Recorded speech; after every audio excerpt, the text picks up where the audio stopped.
lifestyle's been freezing cold like the diamonds in they chain, no lab-grown stones.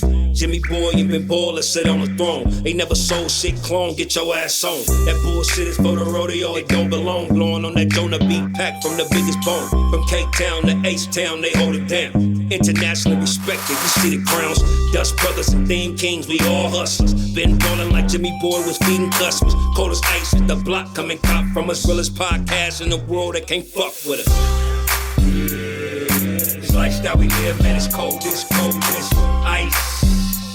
We took a chance to fall, now we set the price.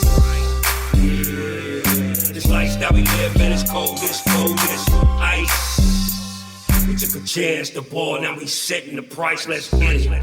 What's up, guys? It's your boy Ben Baller. If you didn't know, this is a long ass motherfucking episode. So this is gonna be put into two pieces, right? And this is part two. Starting on, we got my boy Jimmy Boy here. I'm sorry, Jimmy the Gent. And then we have my man Bobby Hundreds here, aka Bobby Kim. Don't be fucking ashamed of your goddamn last name. At least you got Kim. I got a Chinese last name, Yang, really pronounced Yang. Shit, I'll change my last name to Hundreds if it was Hundreds too. So welcome, this is part two of the Bobby Hundreds interview. But I do want to ask this though. Go ahead, please. Ask him. Because I'm sure everybody that wasn't from LA always wanted to know this. You remember back then you started that little series you had on YouTube, like your little jury series, man? When you were like, you met with somebody as a client, y'all sit there and talk, and y'all remember y'all did the... Oh, we did a chain. Y'all remember the episode, remember? The Ben Baller chain. The big The hundreds Ben Baller collab, the only collaboration we ever did. I promise. Because I sat there and I remember watching this. And I never watched all of them, but when I seen this piece, I was like, I gotta watch this. And I'm sure everybody wants to know, like, do you still have that piece now? Still got it. And two, what is it really made of? Okay, so this is how I've always answered that question. There is a video on YouTube, it still exists, the hundreds Ben Baller. Ben makes us the world's most expensive chain. Yep. And everybody wants to know, is it real or fake? And really the answer is whatever you want it to be. Because if I tell somebody it's fake, they look at me like, it's real, huh? But if I say it's actually real, they're like, nah. But see, that was my Andy Kaufman Man on the Moon moment. Yes. You know what I mean? I just don't know what to say. So the thing with me is like, you can't really say if it's real or fake depending on what they say, because at the end of the day, it was a custom piece. You know what I mean? Yeah. Now, if someone says, oh, it's gold, and then it's not made of gold, then it's like, well, then you're being fake. That broke the internet. Right. But it was a custom piece that was made. But people have worn it, and Dude, the last person to wear it was Nipsey Hussle. Asia, oh, by the way, I didn't know that. Shout out to Nip, rest in peace, you were my brother. Asia Kira tagged me in a pic. Yeah. And I'm like, bitch, what the fuck? And she's like, this big ass thing is fucking struggling on her neck. Yeah, I have no comment on it. I think that was a great thing. I remember Wiz Khalifa commented on the thing, and it's still legendary. Wiz was legendary. There's a lot of people who only know us because of that video. They're like, oh, you do the hundreds? The Ben Baller chain. Right? Yeah. That's the Ben Baller cosign. No, that was amazing. That was definitely amazing. I'm very keen and excited about young brands all the time. I find new ones every single day, and they're all adding their own little twist and flair.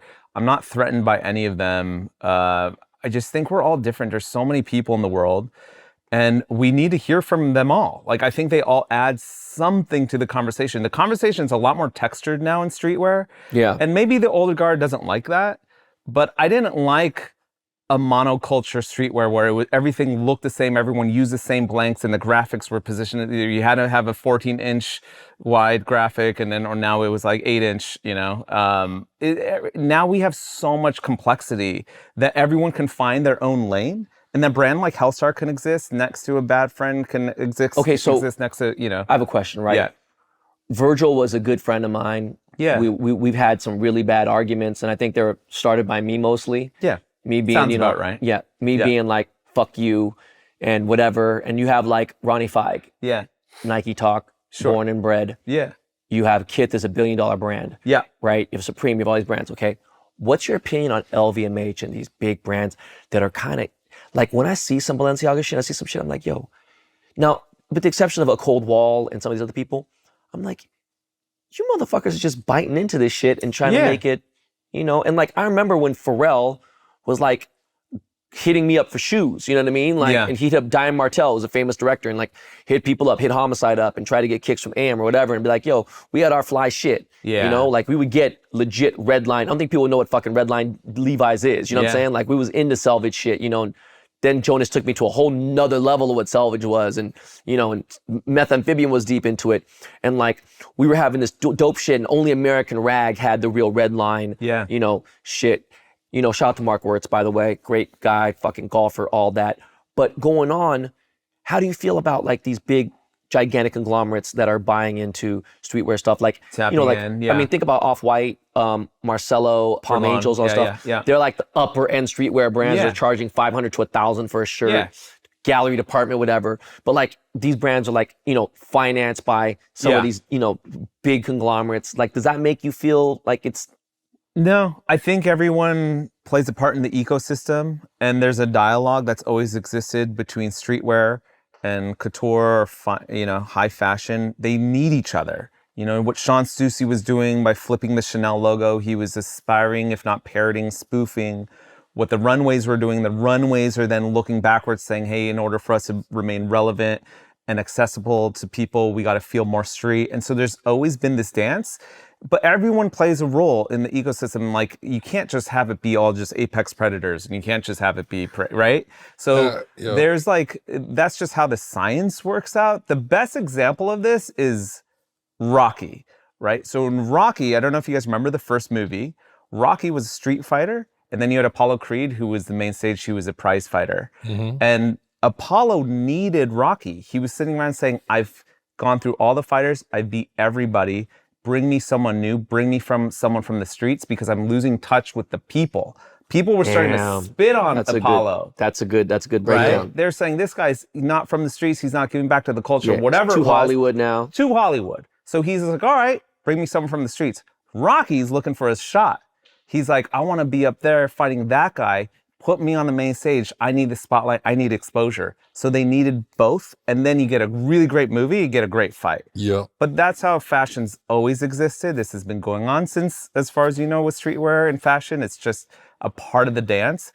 I don't really mind too much of what's going on in high fashion, Paris and Runaway. It's just never been my language. Probably somewhat to our detriment over the last 10 years, because streetwear's had this real love affair with fashion. I admire it. I'm inspired and influenced by some of it. I think some of it's really great. But again, for me, my mindset and my focus has always been on t-shirt brands, hoodies, kids with skateboards, graffiti. Like, that's just I love you for it. No, definitely. To wrap this up completely, when Virgil became the creative director of LV, it was a monumental thing for all of us, because he came up there and he still didn't lose his like edge. He was still cool and whatever.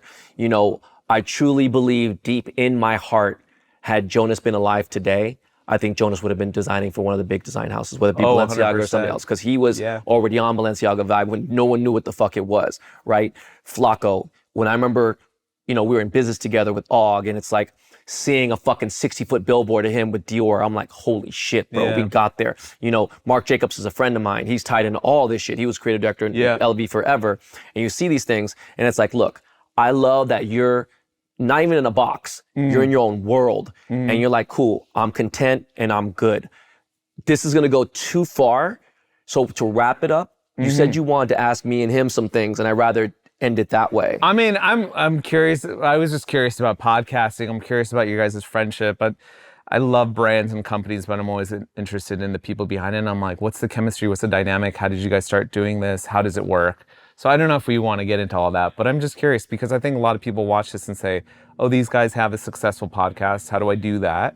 I'm curious. You know, I've been approached often about having my own podcast. Let me say this and be fully transparent. A lot of guys, big shows, they turn on an SLR camera. Some of them are using iPhones and have massive shows, making tens of millions of dollars. I don't ever want to do my show like that. And if I didn't have Miles, if I didn't have Jordan, it just doesn't happen. And if, God forbid, they were to die or something happens, then it just ends, because I don't want to do that. So the thing is, they make it so turnkey that it's Tesla almost. It's when I saw better than Tesla with a 17-hour battery. You know what I mean? Or I can I can drive to New York on one battery. They have me come in. All right, what am I doing? Boom, everything's set up. Miles is a fucking psychopath Albert Einstein when it comes to sound, video, everything is 4K, it's legit. It's not done cheap. I see people in the sound, I'm talking about big shows, and they don't care. You know why? Because people don't give a fuck. We just want to hear the story. We don't care if the camera's cracking, the sound's cracking. They care, and I wanted it that way from being the background. So if it wasn't for them, I couldn't do what I do. Now, of course, I could, but I don't want to because I have too many fucking things going on in my life, and I'm being pulled in so many different directions, especially right now. Yeah. But me and him have friendship. There's very few people, as hard as he is, and he's softened up a lot, I think, because of his kids, and he has a big family. I have kids. I think, and it's funny, my 50th birthday, friends of mine I've known for 20 plus years had approached my ex-wife and said, I have known Ben for a very long time. This man has changed his entire life for you. He has went from the gnarliest, nastiest, raunchiest asshole dick to actually being a somewhat very decent person and a good father and a good, role model. And she kind of rolled her eyes. She goes, no, you have no idea. If you really knew where he was to where he is now, bro, I haven't posted a car on my page in over a year. I don't post the flashy shit. That doesn't define me. It's not me. My legacy is now my children and whatever. And I've created some of the most iconic jewelry pieces in history. I don't care what these kids, there's jewelers out there I take shots on, but I fuck with them. And you fuck with people too when people leave you funny comments. I love seeing you clap back. But what I'm getting at the end of the day is I'm in museums right now, bro. Yeah. I am in a fucking, not just a Gagosian or, Peloton or whatever. I have a Murakami piece in museums in the world. I have cause pieces in the museums. I've done things that people didn't do. And I'm inspiring people. You can do it too. I'm not closing them out. I'm just saying I'm doing something different. But he always embraced it. And I was like, what kind of angle is Jimmy coming at? Does he want something from me? Does this? It was a genuine friendship. When I needed something, I hit him up like, hey bro, look dude, my shit's fucked up right now. Hey bro, can you send me fucking 5Gs real quick? Because I'm in a weird situation. And it's a weird thing for me to ask for 5Gs. Look, it's not but I'm tied up in a weird thing. Look, he's not even asking. Yeah. And then it was like a weird thing. It's like, okay, well look, I'm gonna send you this, I'm gonna send you like this. And he just does what he needs to do. And we've just bonded and relationships there. And I think we connected on the fatherhood thing, being not single, but being parents, co-parenting, whatever. Yeah. I feel like, and maybe you have, and it was another question I was gonna ask you, a lot of people have been like, man, you ain't repping. And we kind of solidified that 2 episodes ago. I said, look, I can't take the way I look off my skin. I can't take this. Look, I'm obviously Asian. Yeah. I was never invited to any of the Asian things. Yeah. I was the first Asian to play fucking football and basketball in my university's history. I ain't talking about fucking playing fucking badminton and fucking chess and shit, right? I played motherfucking American basketball, American football. And I never was embraced by the Asian community. They showed love, but I'm like, look, I'm here. Yeah. What I do is for the Asians. Yeah. And the Unforgettable Awards. Did you ever go before? Yeah. Okay, I never was invited for 19 fucking years. Yeah. And then they give me the fucking Lifetime Achievement Award. And then I'm like, all right, cool. So I go out there, I give a big speech, do whatever, but we're here. Yeah. Fuck who speaks Korean, who doesn't. And I am ashamed of it. I'm sure you are a little bit of it if it's not better. Terribly ashamed. But we're out here representing, and this show is to uplift the Asian voices. We just haven't had the chance to really be, it is difficult, but we are getting there. And it was important that you came on because there was other people. There was the issue with David Chang, and I fucking destroyed him on the show. And then his business partner reached out to me, and then they invited me on his Netflix show and wanted to come on. And I'm still opening, look, Dave, you want to come on the show? I'll go on yours. You got to come on this one first, and we'll address the shit. But whoever, I don't give a fuck who you are, whatever. Yeah. At the end of the day, dog, I'm like a cockroach, and I've been here forever. Yeah. I've been around forever. Yeah. And so it was important that you came on because I was thinking, this motherfucker's still around. Still around. And I wanted your voice. Cockroaches. No, and I wanted forever. By the way, side note, you don't know this. Michael Vitaglio, right? Yeah. Love him. Great chef, everything, right? All this time I passed by Ink, went to Ink Sack to get sandwiches and stuff. You invited me to your dinner there one time. Yeah. I ended up sitting down. Me and Michael ended up becoming friends. I made his engagement ring, right? Yep. He has a beautiful fucking restaurant inside the Conrad 5-star hotel in DC. Yeah. He's inside the MGM in Baltimore, Maryland. Not Baltimore, but in Maryland. Yeah. And we've talked. But that night was special to me. Yeah. Do you want to know why? A buddy of mine, Spencer Hsu, he's 5'3", Chinese kid, played for UCLA, Division I. Didn't play a lot, but he played. Yeah. Okay, 5'3", playing for UCLA. Yeah. Okay. Russell Westbrook, teammates. These guys are all NBA players going to the league. They're a good team. Invited me out. I met Russ. There's nothing. You introduced me to Russell Westbrook for the first time, legit. He took my number, started following me. We ended up doing business. I bought some cars from him. He bought some jewelry. It's just saying, like, of all fucking people, you're the last fucking person in the world that would introduce me to somebody in my world. You know what I'm saying? Yeah. Like, it's not necessarily, but that was cool. Yeah. I just love that we could have this conversation. And whether it be in a few weeks or it be in a couple of months, there's other things that I want to finish up because there's just too much, but we're running out of fucking. So much. Let's do it. This was easy. No, but that was amazing. You know what I mean? Because it's like even hearing your story, how you grew up, I totally, literally That fucked me relate to it because the only thing different was you were, like, I'm 42, so we're like 2 years difference, but instead of me growing up around white kids, it was me growing up around black kids. Yeah. Growing up with that dynamic of, like, I remember when I first seen, like, a group of Asians and how they were, and they looked at me like, what's wrong with you? Yeah. You know, and I'm like, what do you mean what's wrong with me? Like, everybody that I just came from the last school, we all are the same, you know? And that's when it was like the line that was drawn, and I'm just like, okay, now who am I? Like, am I supposed to be like them? Exactly. So it was like through high school, middle school, like it was like questioning of like, hold up, who am I now? You know what I mean? And it's crazy, and it's beautiful to even hear the story and learn more, because one of the questions I wanted to ask you was just like, being like, a lot of people use the word OG. I don't like to use the word OG. I'd rather use the word originator. And where I came from, like, the Hundreds is like one of the original street bands you know about, you know? So I consider you an originator. And I wanted to ask you that, was like, how do you feel? Because it's like, as the originator, y'all started because y'all had the passion, or like you said, you wanted to be able to bring out, you know, put your art on t-shirts. Yeah. Y'all just did it out of the love, you know what I mean? And out of just trying to get y'all out there. Yeah. And when streetwear started becoming real popular, and then, you know, of course, when everything gets popular, now everybody wants to get in it. Exactly. Now you start seeing people coming in, and you could tell these people aren't in it for the art or the love that I'm in it for, but they're in it for the money. Like, how did you feel? You know, like, how did it make you feel? You know, because even for me, like, the jewelry business, now it's like so many people coming in, so many people are jewelers, and I'm looking and I'm just like, you're not really a jeweler to me, because I don't even see you really working on it, or you really putting in the art or pushing the envelope of making whatever. And sometimes I feel some type of way. It kind of makes me question, like, man, they don't say the greats, do I still want to do this, you know? Yeah. And it's like that. And so, like, to hear what you said, it was beautiful, because it reminded me, like, fuck all that, you know what I mean? Like, you gotta just continue to love what you love, and then you'll meet some people, like you say, these Hellstar guys that, it's like the same story. They loved it too, and they really want to make it work, you know? Yeah, exactly. So it was beautiful. The key word that you said today that fucked me up, and you used it several times, the gates. Yeah. Instead of gatekeepers or anything. You never gate kept. And I can't say I didn't do the same. Yeah. Now, I might not have felt threatened. Yeah. My terminology was more like, I never see anybody in my rearview mirror because I'm too far ahead, bro. Right? Spaceships don't have rear view mirrors, right? Yeah. Fucking Andre 3000, right? Yeah. The only time I took offense to it was these other jewelers that have a lot of followers and stuff, and I didn't care about that anymore. I didn't chase the followers, right? Where's the engagement? Where's the impact? Yeah. Okay, because there's people out there with 50,000 followers that have way bigger deals and bigger impacts. It was the fact that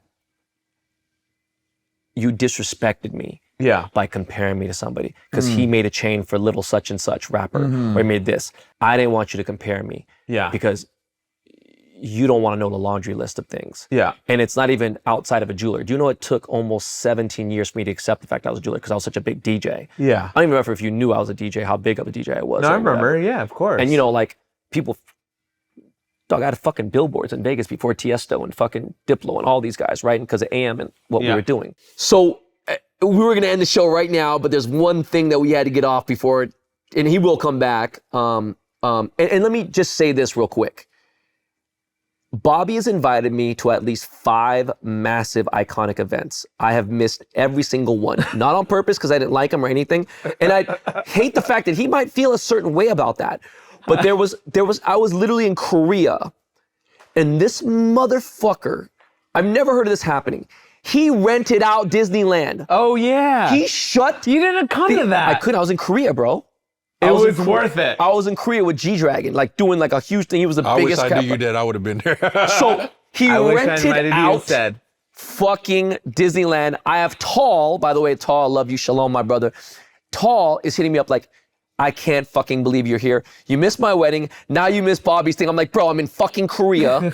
But by the way, what time from what time? It was like 10 p.m. to 2 a.m.? Yeah, something like that. He rented out fucking Disneyland. Not a couple VIPs here and there. It was the hundreds. Disneyland shut it down. I've never heard of that in my entire life. Going forward, he had something to ask me about Jonas, and I wanted to do that before we finish. Yeah, I wanted to ask about Jonas because, you know what's funny is we never met.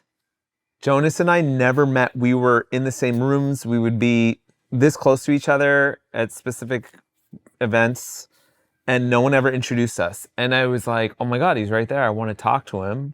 Obviously, you know. Didn't you ever go to the Zoomies 100? Yeah, we were on the stage next to each other. The first year that we did it was, I think, the last year they were there, and or that they were present. And Jonas was literally standing behind me with Robert, and I was like, here's my moment. I don't know how to just, I mean, if I was humble enough at the time, I probably could have just turned around, but I was waiting for someone to introduce us, and then they left, and I never had a chance. That's fucking nuts. There's just, yeah, he's always kind of been within the periphery of my career and the culture, because LRG was so foundational. Jesus Christ, for streetwear, especially in that era. Talk about North Stars. Like, they were the biggest. Bro, so they were the fucking street polo. They were the Ralph Lauren. They were the polo. Mm-hmm. Yeah, the way that people talk about Kith and Supreme now, that's what LRG was for us back then. And we would have a little desk or table like this at a trade show. They would have a $2 million booth. It was like, bro, like a build out. And all their shit was on point. Their washes on their denim and the back embroideries and like the track jackets and everything, and the way that they all pulled it off together, it was so big and so threatening and so like luminescent to us that I could only respond to it by doing the opposite. I was like, if they are making track jackets a thing, we're not going to do track jackets. Wow. If they're going to make their pants look like this, we're going to make them look the opposite. And that was us starting to carve out our version of what streetwear was. Just, you know, a lot of times you build your identity by what you're not, right? And if they were controlling the conversation and there was no way for me to get a word in, I was like, you know what? I'm going to shout louder over here and just speak a different language, which is what we had to do. So we were always kind of behind them, but I never got, to meet Jonas. And then, yeah, I wish. I know. So there's just like a lot of lore. I've always been kind of fascinated by the story. There was a folklore of him for a long time, too. For sure. And then the sad thing is that a lot of the narrative and a lot of the story has been lost. A lot of younger generations don't understand the importance of what that was. Robert designs for us. Robert still is, he's involved in contributing some projects to the hundreds. And I'm like, this is one of the founders of LRG. And, yeah, it's amazing. To be able to work, the first time I got on the phone with him, I was just like, I don't even know, I was couldn't speak, just having my first words with Robert. So that has been a huge part of my career, being able to work alongside him. But so I just have questions, when Albie worked for us for a little bit, and I just always had questions about Jonas and Robert and how they did things. And there was always there was a little bit of tension with LRG, their camp, their crew, and the hundreds because of this list I had written. Do you remember this complex list? So, do you remember? You remember this? I do remember the list. Yeah. And I don't want to say anything bad, but there was tension, and we don't need to get into so much tension. Unless you want to ask me something, but go ahead. So much tension that I wasn't aware of, because there was so much tension coming in from everywhere. It was so disruptive. And This is the gall, right? 10, 15 years ago, wherever it was, Complex said, hey, do you want to write a list of 14 years ago. Was it? Yeah. Wow, you did the research. 50 greatest streetwear brands, according to you. And I was just like, yeah, of course, I have an opinion. And I had all these caveats and disclaimers up front. Hey, this is my list. You have your own definition. This is my definition. I grew up in a certain generation. I grew up on the West Coast. This is how I look at it. You go write your own list if you have a problem with this. LRG was not on the list. And the only reason being that I didn't classify LRG in this realm of streetwear as a good thing. I was like, I explained that to him too. Yes, but I was just like, you guys have always, I'm talking about, I don't know. I'm talking about roller skates and you're a fucking Ferrari. So I'm like, we're comparing, this is the top 50 greatest roller skates. And I love roller skates, but you're just a different animal. Like it's not in the same genus. You're not in the same species. Yeah. That's what, so there were a lot of brands that I didn't include on the list for that reason. You know, everyone from a Tommy Hilfiger to Adidas to Nike to whatever. I'm like, no, this is like a very specific type of thing that I didn't think that this was about. And I heard later how offended some people were. Not, I'm talking about LRG, but other people that I left off the list. Even people I included on the list were like, why wasn't I higher?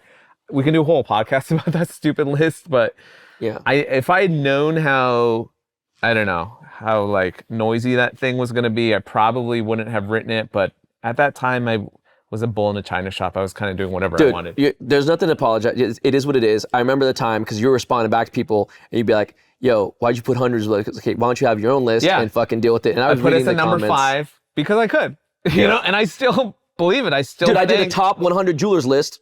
And who was number 1? I was, you know what I mean? And I did the best pieces. Half of the brands I put on the list don't exist anymore. Yeah. So I'm like, we're still here.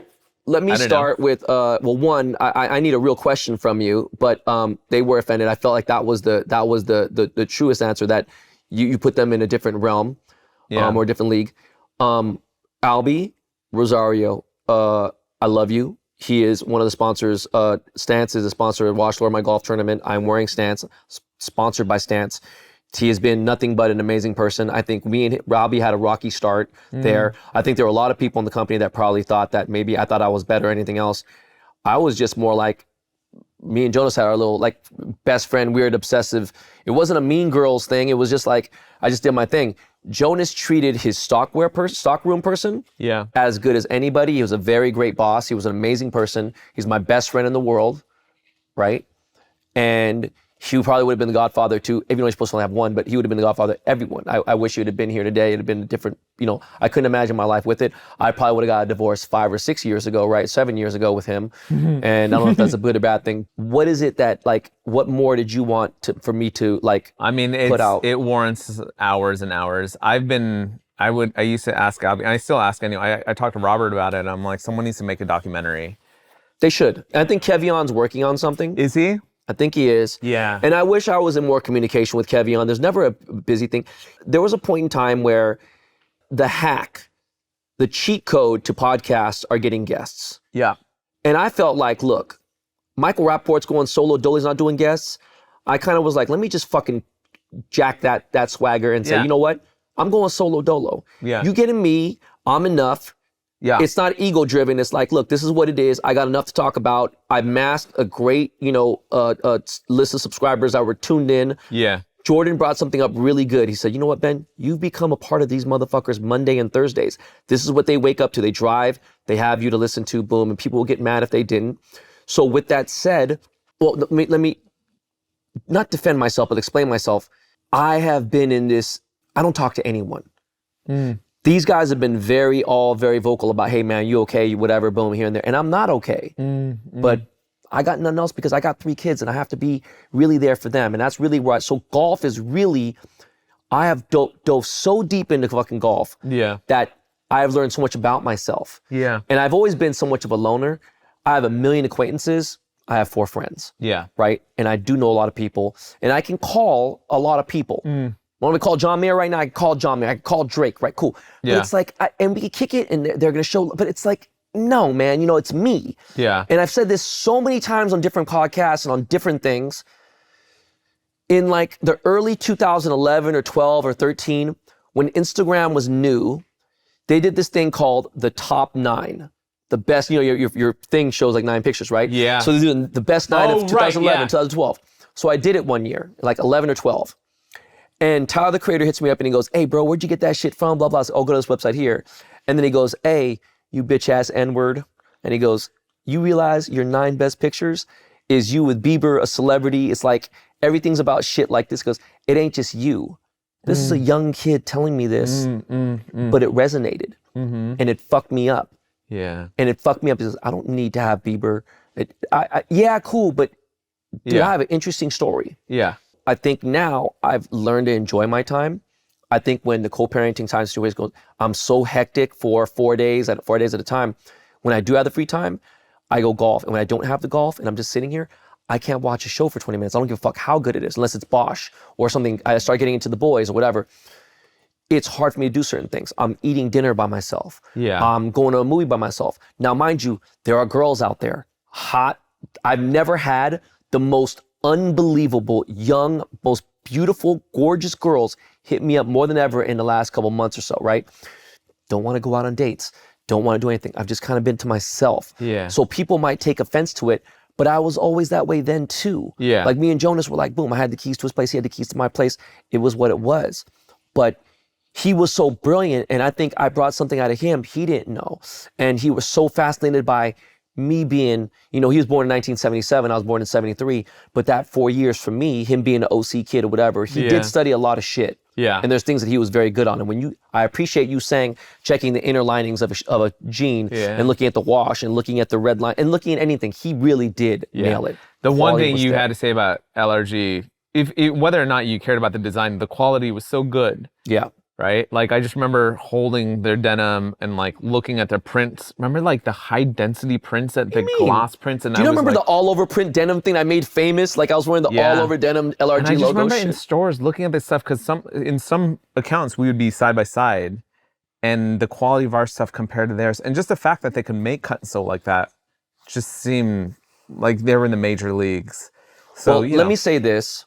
I wish I would have spoke a little bit more about you to Jonas. Yeah. And he did bring your names up a couple times. Yeah. Jonas came from a very poor family. Even though he had 8 brothers and sisters, he had a big family. He was adopted, right? Yeah. And his dad, I remember his dad lost his job. He had to go to Kmart and work. Jersey Joe Bavacqua, you're the shit. And there was all these things, right? And the company started changing. He hired the dude that was running, I forgot the fucking name of the brand. There was a big streetwear store. They were in DC, they were based in DC. Was it Great Wall? Fuck what it was. And then they were running shit, and the dude was head of Macy's sales. He came in and ran LRG, and I think they ended up firing him. Metro Park? Not Metro Park, but it was something. Okay. It was cooler. Up against the wall? Up against the wall. Up against the wall. Up against the wall. Yep. So there was things like that going on, and your name would come up in certain things, and I don't think it was resentment. Yeah. He was a big fan of the movie Outsiders. Yeah. It's one of my favorite movies of my life. Francis Ford Coppola film, right? You have the greasers and you have the socials, right? Yeah. And the socials are, preppies, rich kids driving Mustangs, this, that. You got the socials, greasy, denim, dirty. He considered himself the fucking greaser. The greasers? Right? Yeah. And he felt like you were the social. Oh, wow. That's the best way to put it. And he felt like you were this rich, entitled kid. When you tell me this thing about Riverside and everything else, I wish I knew all this shit. Then I'd be like, nah, bro, he came from a regular family, whatever. And I think that you guys would have more in common. Yeah. And I think that like Millie and all these other designers that were there, there's guys there that you guys would align so well. And they were very, very amazing. One of their top designers, the guy named 57 Even, his name was Steven. He designed my IF & Co logo. He enhanced my BB logo. He did a lot of things for me, right? We did these contests finding designers.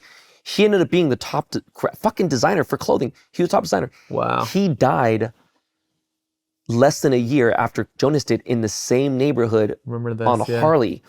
And I'm like, holy shit. And it was crazy because I helped him get his job there, right? But to anybody watching, all the old school people from LRG, Kev D, all the guys, and they're all doing their things.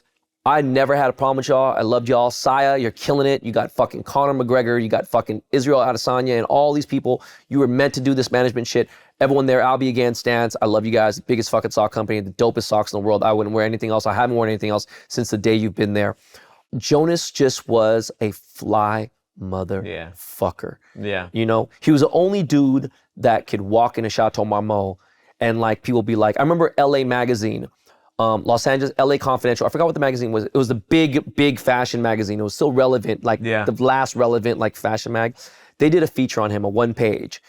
And like on the bottom, like on the source or any kind of like, or even like, I don't know, any kind of, I'm sorry, just to wrap it up, any kind of big magazine, if they did a review on a movie, like let's say for instance, it was Straight Outta Compton. And it'll be like, okay, gun sign, right? Violence, that means violence, right? Fire emoji, this, that, whatever. They did these little things. When they did his, they did Blackberry, business. They did Heartbreaker. This dude's Heartbreaker, rich as fuck, young, killing it.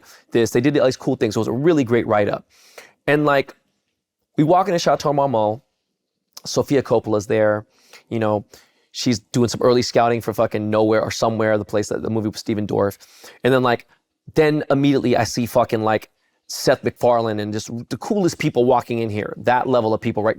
Billy Idol, shit like that. Yeah. And Jonas is wearing a fucking wife beater, some baggy ass jeans, some Fila's, and big ass chains around his neck. People are like, who the fuck is this guy? Whatever, right? And then we go to Mr. Chow's for Jonas's 30th birthday. He wears a wife beater, some silk pants, and a fucking Chanel fur scarf. And that's it. And some fucking fly millionaire LV glasses. And people are like, yo, who the fuck is this dude? I know Mr. Chow. China Chow's one of my best friends. So it's like, we go in there. And you know, this was a place where there was no dress code. Because you had Basquiat, you had Andy Warhol walking there. You know, people going naked and whatever. And he fit in.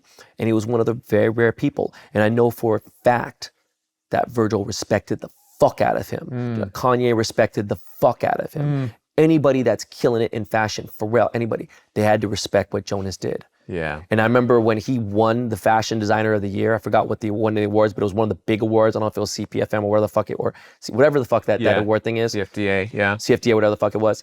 I remember Russell Simmons. He had the longest reign with Fat Farm and everything else and all the shit. He was handing the trophy to Jonas. And Jonas goes back and he goes, bro. He's like, dog, I saw it in his eyes. And I was like, you saw what? He goes, dog. He was like, yo, not necessarily afraid. I can't think of the word. Not timid. Not definitely intimidated. He was like, yo, I'm passing you the torch, motherfucker. You got it. Wow. And it was a big thing for him. Regardless of what people think about Russell for anything else, when he did that iconic, passing down like, yo, you're the fucking man. Here's a trophy. Boom. And Jonas was like, all right, dog, like it's time to turn up. What a great place to end. So there it is, guys. My dog, Thanks, Jimmy. Yes, guys. sir. Thank My you brother, so much. Bobby. Thanks, I Appreciate you, man. it. Thank you Thanks, so Jimmy. much. Thank you, Guys, buddy. if you haven't already, hit subscribe. There are millions of stories I have not told yet.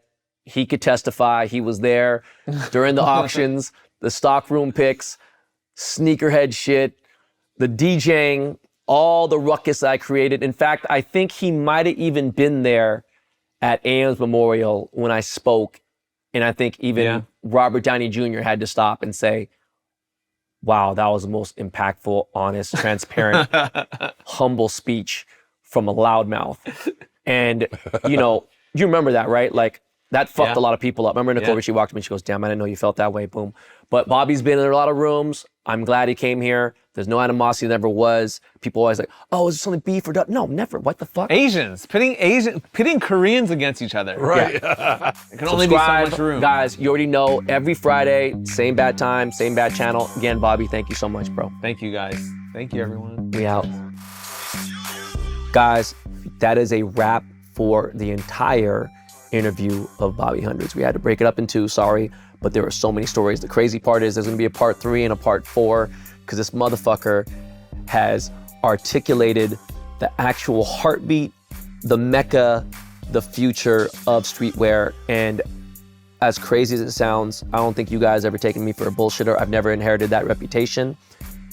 He has put himself in at least, 4 or 5 notches higher in my book of people that I care about and I love and I respect in the business, not just as an Asian American, as a human being. So thank you for tuning in. Make sure you subscribe.